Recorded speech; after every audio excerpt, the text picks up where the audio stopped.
Before I start, I want to say something, and I want you to repeat after me 3 times. I want you to say the name Julius Jeggedy. One more time. One more time. The reason that I wanted you to say his name, if you do not remember mine or anything that I say, I want you to remember his, because he's the reason that I do what I do. Again, my name is Taylor Paul. No, not again. My name is Taylor Paul, and I want you to take a look at what's said right here. The world will not be destroyed by those who do evil, but by those who watch them without doing anything. I'm not of those that sit on the sideline.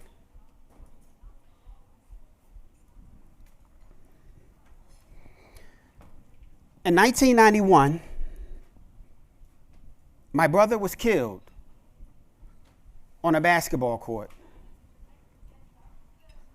And I know that you may feel, and I know who may have lost a loved one to gun violence or the likes of that, where you may have felt that you wanted a punitive approach. But you find people probably went through the system of courts and law enforcement and let them do their job, apprehend the individual and do all of these things, take him to court, and he's found guilty. Well, I didn't want that. I wanted to take the law into my own hands. This year in July, I would have been home for 6 years after 23 years of incarceration because of wanting to take a punitive action. Again, I wanted to take the law into my own hands and some of my family, which took me away from everything that I love, my children, the only child of my mother, so I yearned the scent of my mother's house. And it took me away where I sat in a courtroom and I was told to rise. And I was told before that I would be judged by a jury of my peers, and I looked in that jury box and did not know anyone from around my way. And the judge asked me to stand. And he said, I sentence you to life plus 26 years in the Virginia Department of Corrections. And I'm not here looking for a sob story because I was supposed to be there. I'm not of those that said I wasn't supposed to be there. And I firmly believe that God don't make mistakes. While on the inside, I co-facilitated all of the state mandated programs in the Department of Corrections for over 7 years. Cognitive thinking, rehabilitation, and I promise you that the DOC does not rehabilitate you. It's when a man takes ownership of his crime. And he goes into that cell and he looks at that old steel mirror that's been rubbed in so hard. And he looks at that and he wants something different. You see, it did not take me long to realize that I needed something different.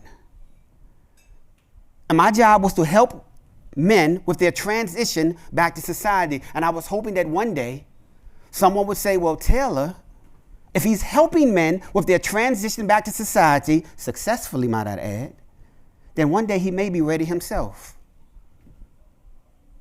And God said that I was ready. Again, after 23 years of incarceration.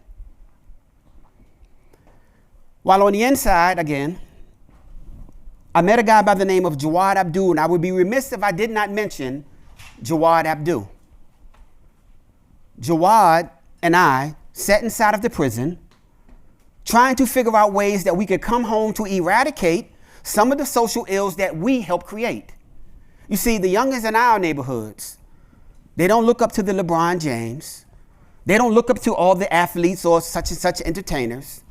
They look up to those so-called big homies from their neighborhoods and whom they were trying to portray as youngins. So we knew that we had to come back again and eradicate some of the social ills that we helped create. Taking responsibility, I think they call it. So here you have a couple guys that wanted to come home, that were system impacted and impact the system. So Jawad gets out first, and he goes to see this man, a chief by the name of Alfred Durham in the city of Richmond. And he gave him a spiel of what we were trying to do. What we wanted to do was start a basketball league. Not the typical basketball league. I know probably some of you from across this country probably saying, oh, here we go with another midnight basketball. We're a little different because we firmly believe that unconventional behaviors calls for unconventional strategies. And the name of this is change your bait. So for us, basketball was just the bait to get warring communities inside of a controlled environment to have some conversation. Again, we can care less about the basketball. Hell, it's not even my favorite sport. I like football and I love baseball. This man, as Jawad went to this chief and said, hey, chief, we want to come out here and we want to try to do something different in the community. And he looks and says, in my 31 years of a couple felons come to me, knock on my door and saying they want to help. So he said, you know what? I'm going to give you an opportunity. Where's Mr. Taylor? So Jawad, being brilliant as he was, he says, well, Mr. Taylor, he's in 901 Jarrett Way. He said, well, that's his office? He said, yeah, that's his office. I was still in prison. So I would get on the phone with him and talk to him like I was in my office in Jarrett. And I kind of was in my office just with the size of your everyday bathroom. And he bought it. And this is 2017. I have 22 teams in my league that's in session right now, from all across the league, from all across Richmond, neighborhoods that they swore could not come together for nothing. But again, basketball was just debate. And again, I can care less about the basketball component. Our motto is no workshop, no jump shot. Meaning before you get on the court, we're going to sit in the stands, these two warring communities or whatever, and we're going to talk about problem solving, conflict resolution, and critical thinking. Where did I get that from? It's my way of bringing prison to these guys so they don't have to go to prison to get it. We also have the Richmond Police Department. This fine bunch of men here are the Richmond Police Department. They're in our lead as well. And I don't have them there so they can teach us about them. I have them there so we can teach them about us. So they can get an understanding of my young people inside of urban communities. Just because they have a hoodie on and 100 degrees, don't ask me why. It's their thing, that's their swag. Because they have 100 degrees on with a hoodie on does not mean they're going to pull a caper. That's just their cool. Although it's hot as hell. Again, the Richmond Police Department is in our lead and been with us since 2017. Religiously every session, this team of valiant police officers show up. And since 2017, they probably won about 10 games. So hopefully your area or Burlington can play a little better to get more wins. Because my guys are the Washington Generals to the Harlem Globetrotters. Maybe this is why. So you want to talk about community engagement. Again, my thing is no workshop, no jump shot. And as you can see here, you can see my sister here, Dr. Zoe Spencer. She's here. Give her a round of applause. She's right there. From the most valuable HBCU, Virginia State University. We're ready to have some conversation with these guys. Whatever the hot topic of the day is. If there was a shooting and a kid was killed, we're going to talk about it. And if they're playing a game against law enforcement, where it's that neighborhood, that project, if you will, that's in the stands with law enforcement. You want to talk about community engagement. Imagine that. A hood and on the same stands with law enforcement, and we're having some conversation. Conversations you can't get every day in the streets. Conversations you cannot get every day in the streets. But inside of this basketball league, you can have a conversation where you can start seeing people a little different. So now when that police ride through the neighborhood and everybody say, whoop, whoop, You know the police coming. And they pull up and somebody says, and the police gets out the car. He says, I got a call. You guys are loitering around the store. You can't be here right now. And one guy says to the police, man, you. Then the other guy said, wait a minute, bro. Hold on. Man, you look familiar. Don't you play in the league? Well, yeah, I play in the league. But that has no, wait a minute. Don't you play in the league? Yeah, I play in the league. Man, you need to work on your jump shots instead of messing with us, man. And that's what you get. But guess what? Because of a shared value of around basketball that I care nothing about, nobody goes to jail and nobody's shot.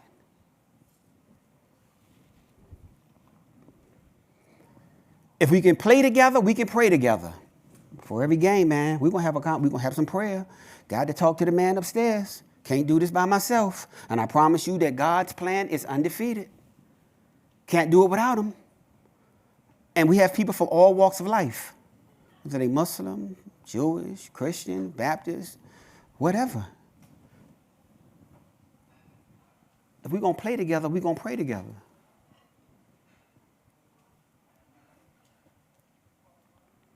As you can see, my championship game, Alan is a cool friend of mine. Loves the hell out of what we do because it's basketball. And he figured, well, if I can just lend myself to you for this moment, then maybe it can help your program get more recognition. And I truly understand gun violence because his best friend, Rob Boogie, was also killed by gun violence. But one of my favorite slides, it's not this one, but it's this one. And the reason is, if you notice, there's a lot of white faces in there, and they're not from the hood. I ain't never seen them in my project. They damn sure don't know the iceberg lady. But they're there. And a few of them are here today. And they're from an organization called WMRJ, White Men for Racial Justice, in which 40 to 50 of them came from all across the country to come to my championship game to show support. And I'll tell you a little bit more about this band of merry men a little bit more, because you might have seen this funny-looking white guy walking around here a little bit. Sorry, Jay. More than just basketball, during the COVID, our program was so well respected that, a few doctors was like, well, they wanted to shut us down, not doctors, but the city wanted to shut us down because COVID numbers was astronomical.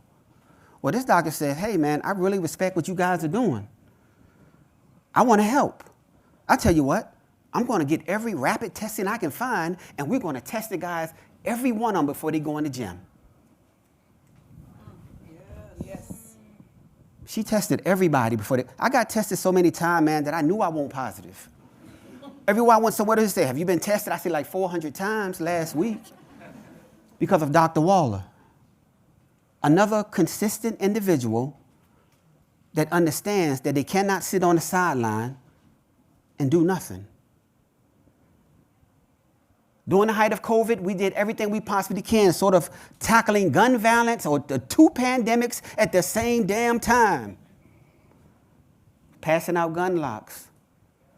We even grew going to the schools and making sure the kids in the urban communities or the projects that depend on school lunches, made sure that we was helping those bus drivers that came around with those lunches, making sure we was able to sit there and help pass them out. Because some of those kids in the urban communities, they depend on those school lunches because of not a lot of things going on in the projects. Some meals may be missed, and they may depend on that. So while they weren't going to school, we wanted to make sure they still ate. So we got with the city, and we did our part, refusing to sit on the sideline. Oh, this is my favorite. Oh, Lord, this is my favorite. So we also got together with a lady named Sylvia Clute, a little short white lady, and she allowed us to use her property to grow all type of immune-strengthening vegetables during COVID for the elderly people in our community.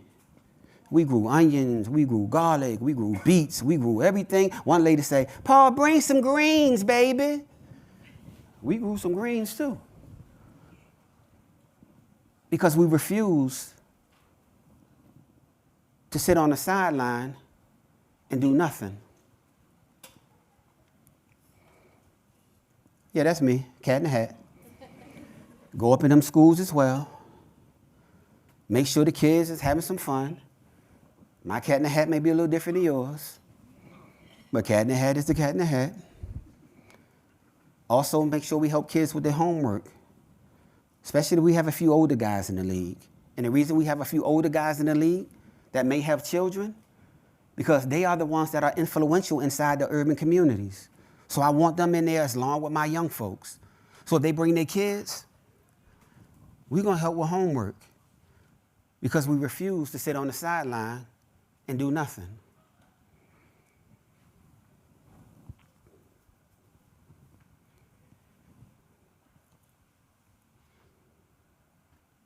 We also lose a few. It's nothing perfect. But we show up for that too. I think I've been to more funerals than I've been to birthday celebrations in the past year. Even on my way here, a player was killed. That when I get back, I have to attend a funeral. But we're going to show up.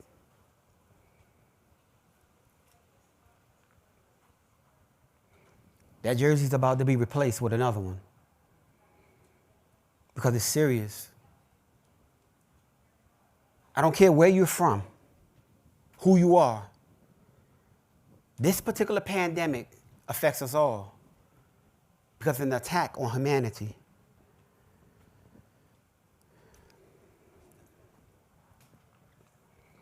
The old time in the middle was my commissioner by the name of Robert M. It's like a dad to me, refusing to sit on the sideline.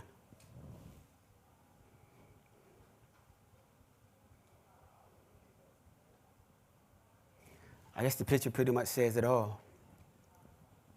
Basketball is just debate. We care nothing about who has the high score. We care nothing about any of that. For a couple nights a week, and we do 12-week sessions, we have over 200 African-American men inside of a gymnasium. And I asked the city, you're always talking about this and you're talking about that. Where are your resources? I got the demographic you're talking about. Come in with some jobs. Come in with some mental health. But I promise you, I will not send these kids to anybody.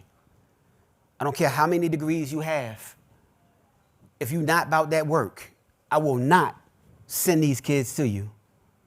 For you to give them a bus pass, collect the data, get your grant money or get your money from whoever, and send them on to somebody else because they trust me. Especially if they say they feel like killing themselves. I have to put them in the right hands. And there are some who have these sociology degrees and the likes of that sort of feel threatened by the returning citizen or those of us whom are on front line, ground zero, as if we're trying to replace them. We're not trying to replace you. You're clinical. I just want to send them to the right people, the people that really care about them. They're going to make sure they're fine.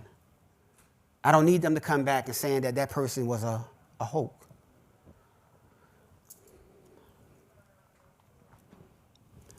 Now, it's so much that I can say. The name of my program, this session, was Change Your Bait.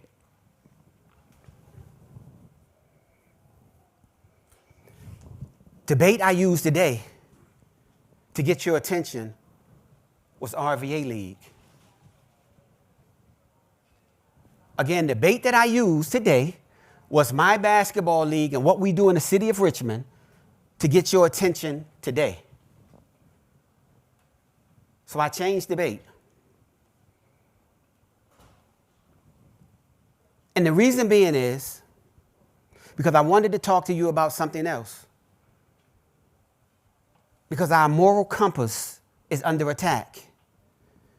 And I want to bear witness to you that I am not pro-democratic or pro-republican. I'm pro-right. And I'm asking you to join me on that. Sometimes party affiliation is what's hindering us from being great. As if we cannot think for ourselves. Perhaps it's time for a public safety to return back to the public. And we have a say in some things. Again, I'm not pro-democratic or pro-republican. I'm pro-right. That means whichever aisle addresses the issue of the people. And the people that I'm talking about is the common folk that don't have a lot of prestige. The ones that are often forgotten. Again, we're being attacked. Our moral compass is being attacked. Whether it's about systemic issues or racism. This weekend, I had the privilege of going down to Selma, Alabama, in commemoration of Bloody Sunday. And 52 white men went with me, and my sister, Dr. Zoe Spencer. And we went to the Legacy Museum and so many other sites, Freedom Riders and all types of things. And I watched the humanity at its best from people that don't look like me. You see, I don't care where you're from.